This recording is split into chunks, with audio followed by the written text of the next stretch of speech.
我哋嚟到依家嘅新會嘅小鳥天堂風景區。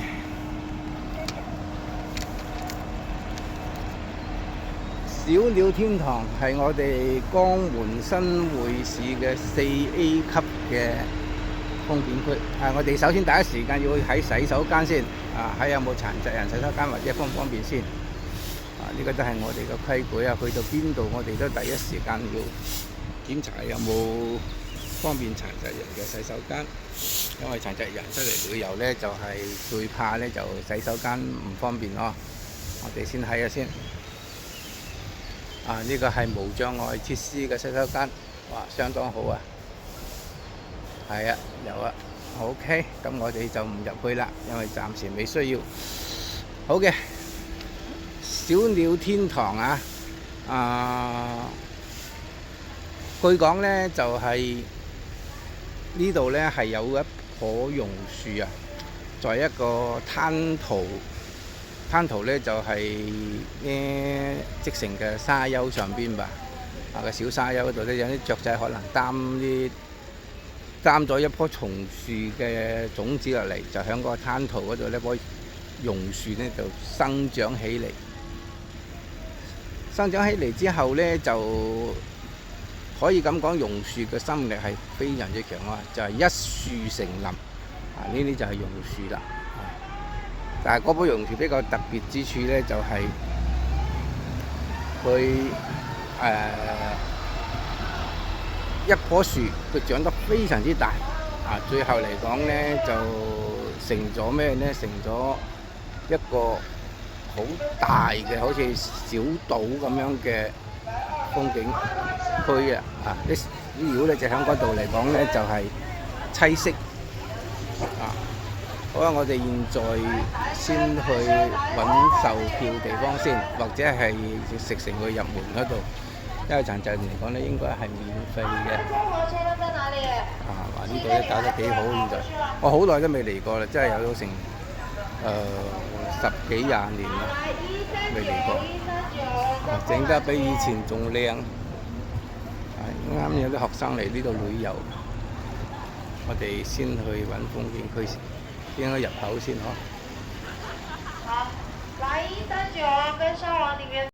呢度呢有一個係鳥的天堂嘅呢個散文刻喺度。呢個係巴金廣場，巴金廣場啦，呢度有巴金嘅小鳥天堂巴金。咁小鳥天堂之所以出名呢，其實係源自於1933年我哋嘅大文豪巴金先生就嚟到呢度呢，就寫咗一篇散文呢篇散文呢叫做鳥的天堂就收錄到現在我哋嘅小學4年級嘅語文嗰度嘅。巴金先生呢，佢嗰時候呢嚟到呢度呢，就嚟咗2次啊。第一次呢，就係太陽落山嘅時候嚟，咁第二次呢，就係早晨嘅時候搭船經過嘅。第一次睇唔到鳥，第二次就睇到鳥。工作人員態度幾好啊！睇到我哋嘅咁嘅身體情況，就唔需要我哋出示證件就可以入啦。好，我哋先喺邊度落去先？行左邊OK。咁巴金先生呢就寫咗呢篇文章1933年咁佢係嚟咗2次啦。第二次呢就睇到啦，第二次就係早晨嘛。其實喺鳥嘅時間呢，就係一個係早上，一個呢就係近傍晚。早上嘅時候呢，鳥兒出去覓食，傍晚嘅時候呢，佢哋就翻嚟。呢度落去係嘛？應該可以，我可以。你哋小心啲係慢慢，得唔得？得，冇問題。轉彎，就係咁低㗎啦，可以隨時㗎啦。需要幫手同我哋講啊？好，多謝你。服務態度相當好啊，工作人員素質相當高。係啦，呢度有個科普長廊呢度有啲細路仔畫嘅畫啊，咁啊可能有啲介紹一下啲鳥啊，咁唔知係咪呢？呢啲植物，咁啊，所以喺鳥嘅時間呢，就係喺鳥嘅時間呢，就應該係早上9點鐘之前，同埋呢就係傍晚6點鐘之後，呢個係觀鳥時間。但係我哋冇辦法咧，我哋嘅時間限制咧，只能夠嗱呢度我哋喺度雀仔，哎呀飛咗去啦！本來見到隻見到啦，見到有一隻雀仔啊，好多雀仔啊！咁1984年呢，就巴金老先生呢，就再次嚟到呢個新會呢度，就親手題寫咗就係小鳥天堂呢個呢4個字啊，就成咗我哋現在小鳥天堂風景區嘅名稱啦。咁香港話呢，鳥類有好多種，有過百種嘅鳥類啊，不過唔知真定假。咁有人就話呢，就係一到啲鳥飛出去嘅時候呢，同埋翻嚟嘅時候呢，係相當壯觀嘅。嗱呢條呢就係條河道啦。呢個係河道啦。我細個時候呢係坐過船，係圍佢轉過嘅。嗰個時候可能都係6、7歲大，幾歲大？呢個河道。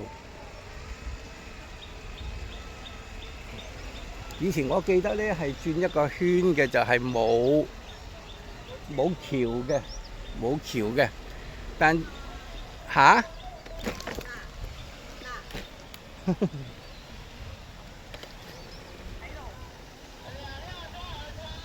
但係依家呢，似乎呢就係將佢整咗條橋，就圍住到呢個範圍呢，整咗條路喎，好似以前冇係咁樣情況㗎喎。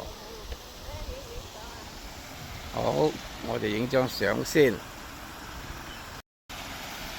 好啦，啲風景啊，啲水啊，有溪水、流水。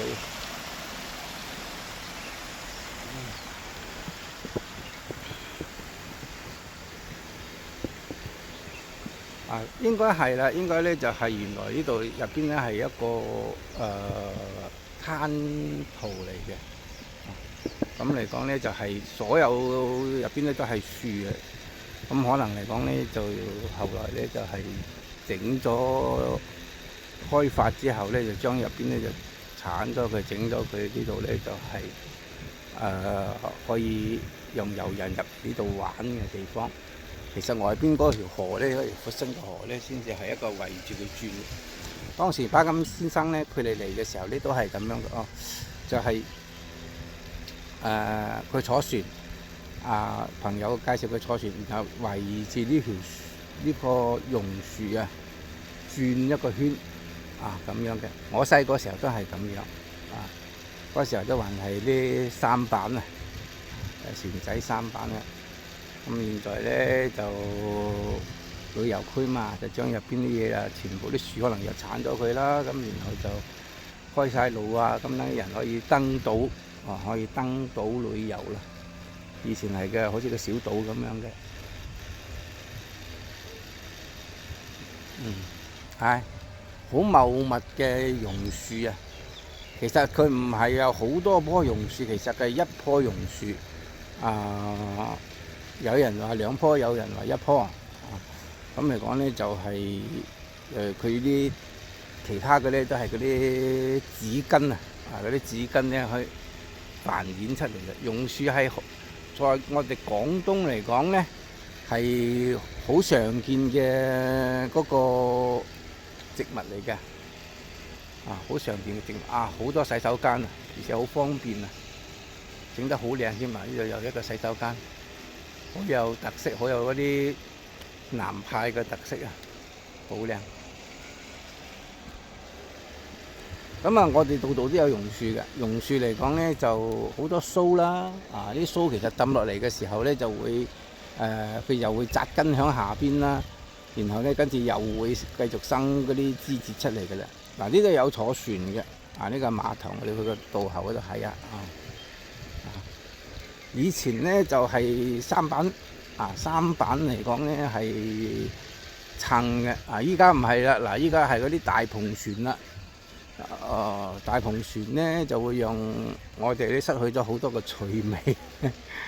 以前就係有個人咁去同你撐舢板。我還記得咧，以前咧撐舢板咧就係好似係毫半紙一次嘅。以前好平嘅，一毫半紙。不過以前毫半紙咧就相當於係我哋坐公交車2蚊啊，上得現時就2蚊。OK。佢已經上船。好嘅，我哋繼續出發。頭先嗰個係一個落船區啊，落船區。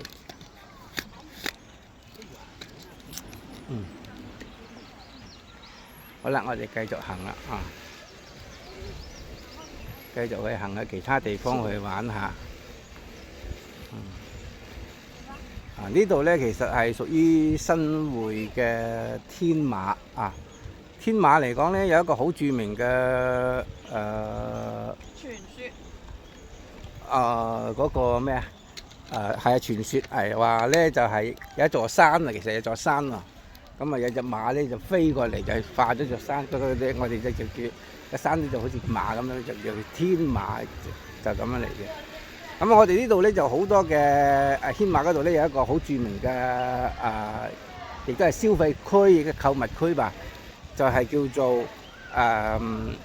嗰個陳皮村啊！好多人咧會嚟呢度買陳皮啊！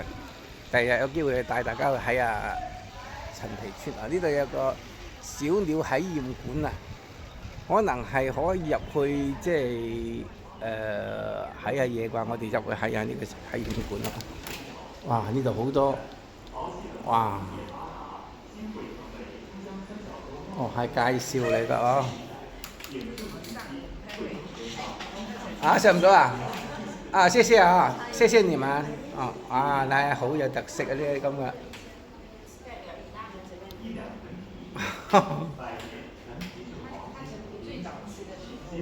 呢個係新時代嘅僑鄉嘅風貌啊！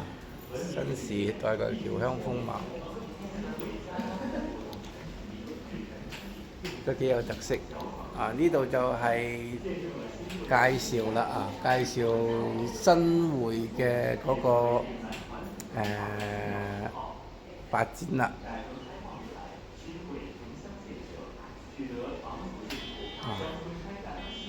三國、南北朝、隋朝、唐朝、宋朝、元朝、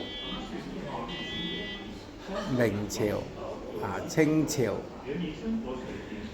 仲有咧就係今日啦。牽馬有一個好著名嘅人物，就係叫做梁啟超啦。所以咧，我哋呢度都有梁啟超嘅故居隔離啫，唔係好遠。呢度有巴金老先生為我哋寫嘅一篇好著名嘅嗰個小説散文就係叫做《鳥的天堂》。田漢啦，著名嘅曲係佢可能喺呢度寫個曲啩，因為佢嗰個小鳥的天堂啊嘛。陳國達地蛙學説之父，厲害。呢度係專門介紹嘅。呢個係個景。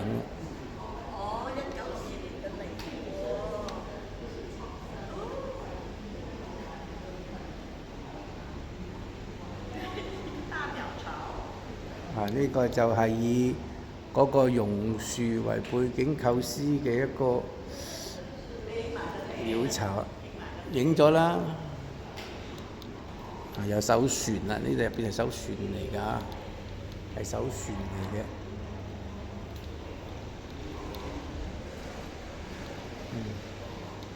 綠柱。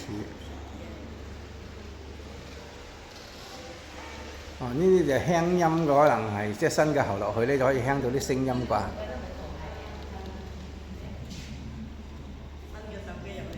我試下。哦，呢啲唔係輕音嘅，呢啲係講故事啊，即係將每個故事講俾你聽。係啊，知識點。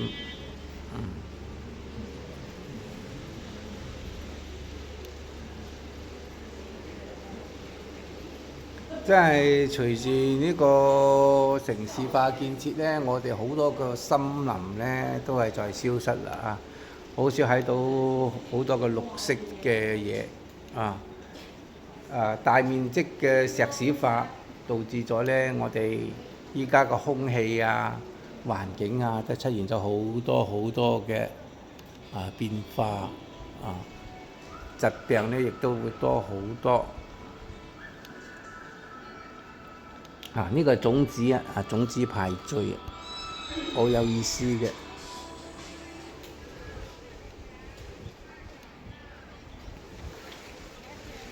好啦，出嚟啦！出嚟之後咧，我哋就會睇到呢啲荷花，睇下啲荷花係好靚嘅荷花。拉近景，哎呀，我都影過近景。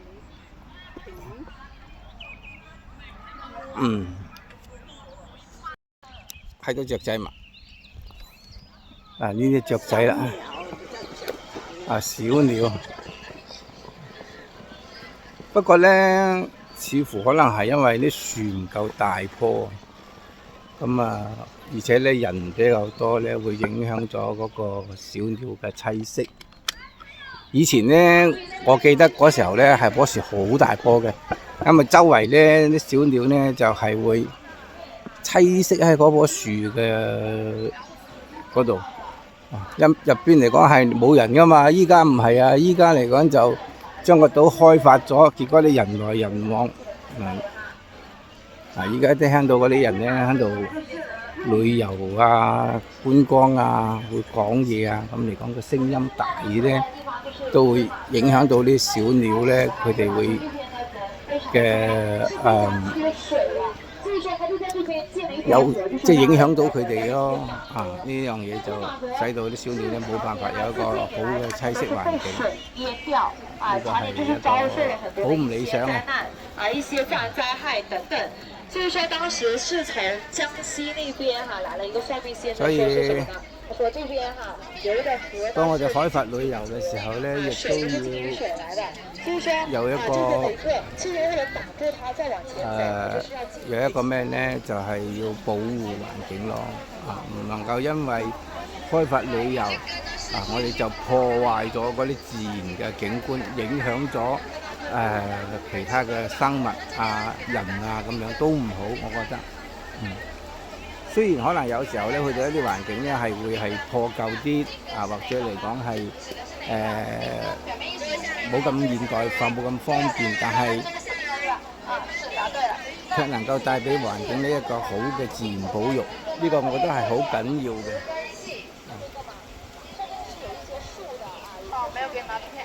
首先呢，定格呢，它的根系呢叫石根。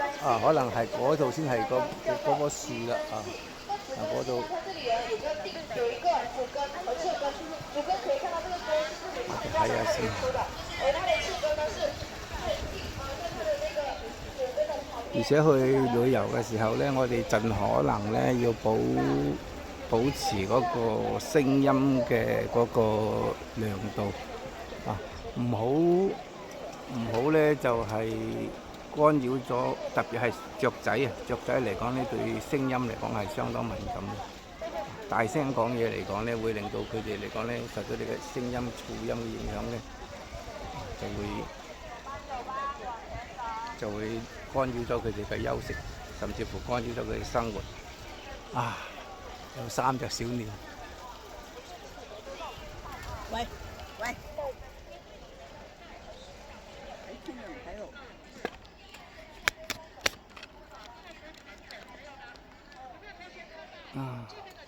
今日嘅天氣咧陰天好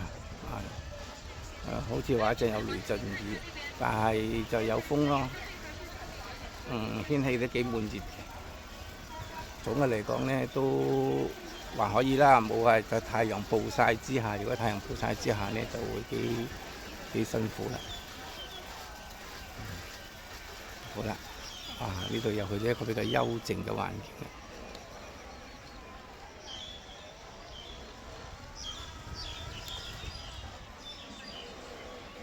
唔知大家有冇聽到啲雀仔聲呢？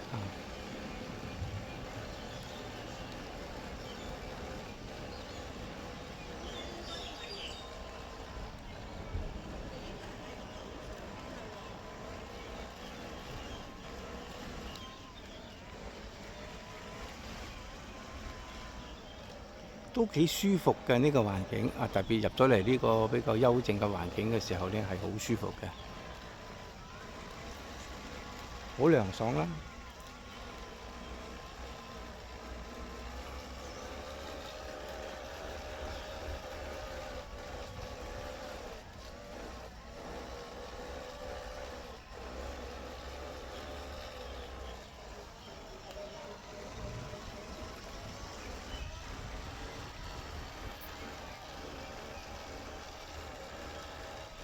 呢個就係小鳥天堂自然教育徑濕地天堂。我哋就可能就進入正式呢個濕地嘅範圍啦。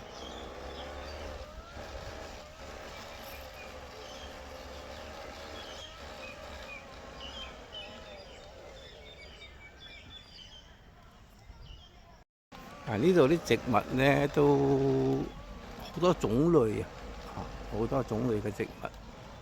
唔單單係榕樹仲有其他嘅樹種，都幾難得。呢度有條石仔路如果你哋身體健全嘅人呢，行緊呢條路呢，都會有健身嘅作用。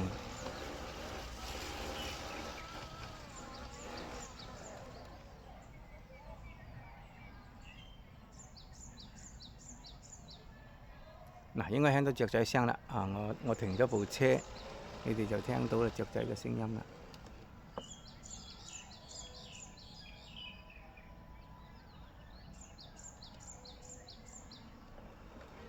好，我哋繼續向前邊出發。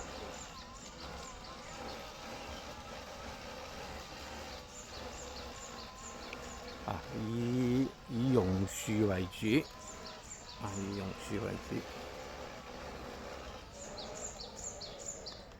敲一敲，聽一聽，感受不同木質嘅密度。呢度有好多種木，敲嘅時候咧會有不同嘅聲音效果。呢個係松木，呢個係香枝木豆，呢個應該係酸枝啩。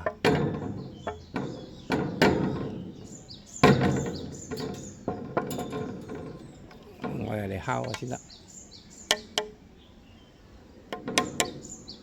呢個比較沉啦，松木就比較輕，呢個更加係冇乜回音嘅，呢個係叫榕樹，榕樹係相當係輕嘅，敲嘅聲音就係呢個係咩樹嚟嘅先？呢個冇講喎，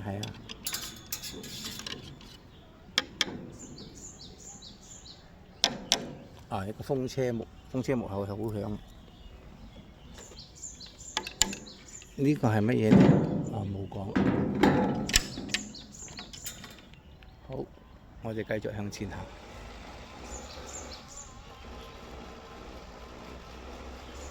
呢度我哋就去到一個宣傳教育中心啦。呢個宣傳教育中心。前邊有個觀鳥平台，我哋會睇下。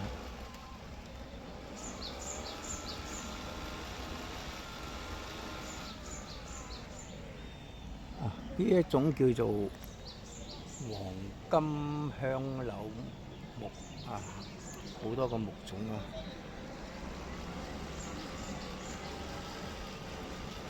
好多個樹木。呢個係鈴木。睇到嘛？呢度嗰度有一棵樹就好似個小島咁。以前就係咁樣噶啦。以前就係一個就係咁樣噶啦，就係入邊係全部係樹木嚟嘅，好少人上去嘅。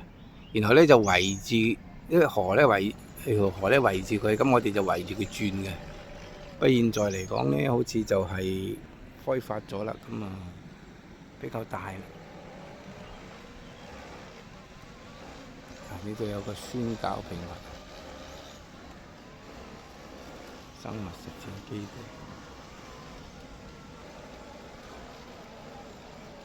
呢度有竹啊，黃色嘅黃金竹啊，好少見呢隻竹嘅，但係好韌嘅，好韌，好韌。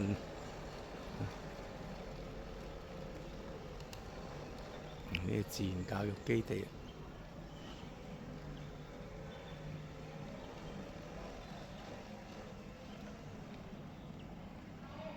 好，我哋去一去嗰個觀鳥平台嗰度睇下。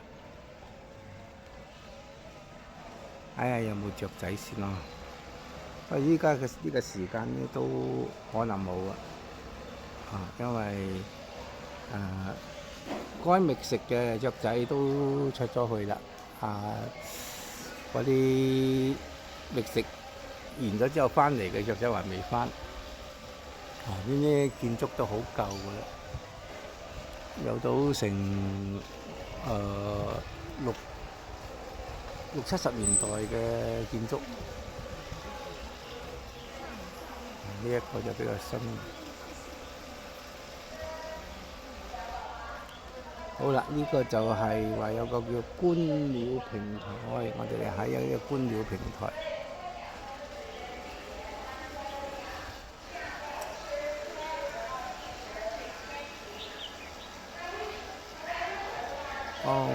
要上樓，可能我哋上唔到啦。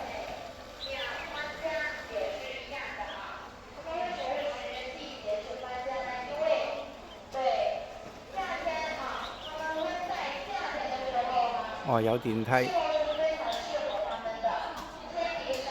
呢度有個觀鳥平台咧，有一個電梯可以上嘅，呢個相當貼心嘅一個安排。嚟，女士進去吧。好啦，輪椅冇電啦，我哋就唔上嗰個電梯上去個觀鳥平台嗰度睇鳥啦。我哋咧就翻出去。新會職工公益林，可能就係新會嘅職工我哋專門喺呢度植樹嘅地方啦。你專揀有冚嘅路行嘅喎，平嘅地方唔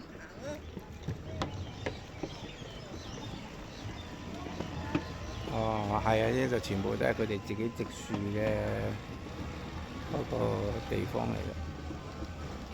環繞呢度一個圈咯。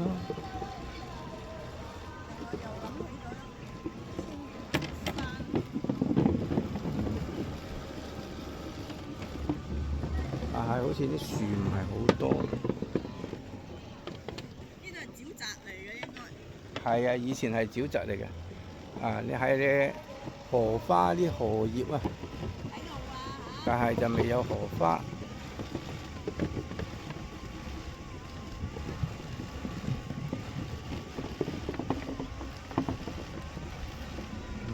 好似呢度啦。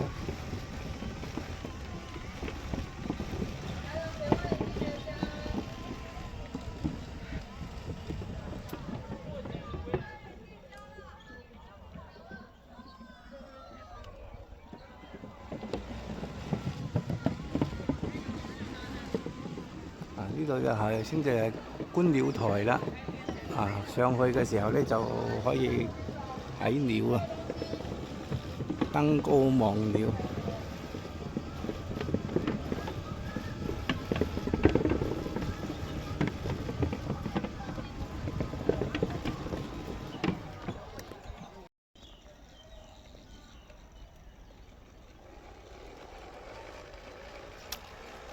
環境相當優美好多嘅樹木綠樹成蔭。呢個咧就係咁樣形容啦，真係絕對係值得嚟呢度散步啊、約會啊、傾偈啊嘅地方嚟嘅。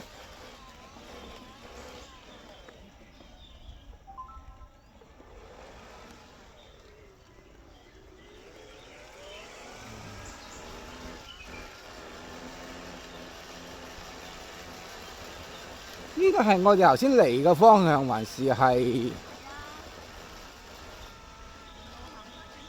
我哋沿路行返轉頭，咁就到呢度啦。咁啊停車係相當方便嘅。開自駕車嚟嘅咧，就停車場好大。好似話係10蚊一次。無論時間咁樣，都算幾好。係咪好啦，所謂嘅流水啊？就係到呢度先。